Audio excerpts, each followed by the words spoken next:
বা এগুলো কি গাছ লাগাবেন? ও, মানে ঘাস মেশিন। হ্যাঁ হ্যাঁ। ও, এই জন্য আগে আগাছা এগুলো পরিষ্কার।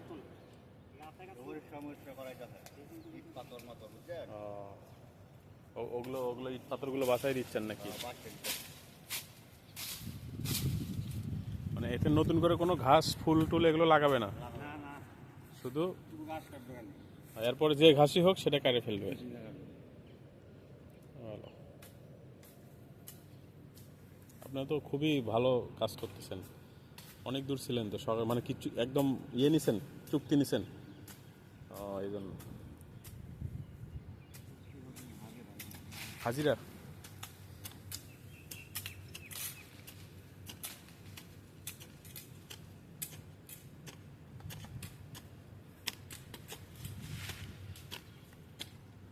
দেশের বাড়ি কই আপনাদের? নেত্রকোনা। সবার এই এলাকায় থাকেন নাকি? আচ্ছা।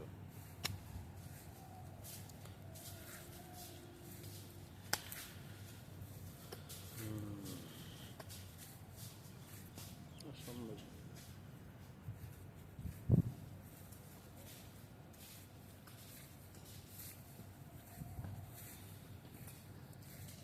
এই যে এরকম সবুজ ঘাস হবে, পরে মেশিন দিয়ে কাটা হবে। এই জন্যই ওপারেও এরকম ব্যবস্থা হচ্ছে। মানে ঘাসের মধ্যে অনেক ইট পাথর থাকে, মেশিন দিয়ে কাটতে গেলে মেশিনের ব্লেড ভেঙে যায়। এই কারণেই ইট পাথরগুলো বাছাই করে মাটি সমান করা হচ্ছে।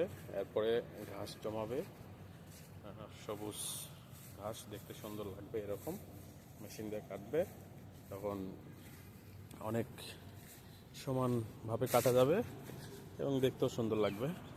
এই যে দেখেন, এই আগাছার মধ্যে কত বড় বড় ইট পাথর ছিল, এগুলো কেটে বের, মানে মাটি কোদাল দিয়ে ওলট পালট কইরা বের করছে। তবে লোকগুলো অনেক ভালো কাজ করে। আমি ঘন্টা দুয়েক আগে দেখে গেছি তাদের, অনেক দূর আগে, তো অনেক দূর চলে গেছে তারা। আমার কাছে মনে হচ্ছে যে তারা কোনো পরিশ্রম করতেছে, কাজে ফাঁকি দিচ্ছে না। ভালো, খুবই ভালো। তো আসলে যাদের অফিস বাসা বাড়ির আশপাশে অনেক জায়গা আছে, পতির জায়গা, যেখানে আগাছা ঘাস জন্মে, তো সেটা আসলে পরিকল্পনা করে জায়গাটা পরিষ্কার করে তারপরে যখন ঘাস জমাবে, সেটা মেশিন দিয়ে হোক যে কোনোভাবে এটা পরিষ্কার করতে সুবিধা হয়। তো ঠিক আছে, সবাই ভালো থাকবেন। আসসালামু আলাইকুম।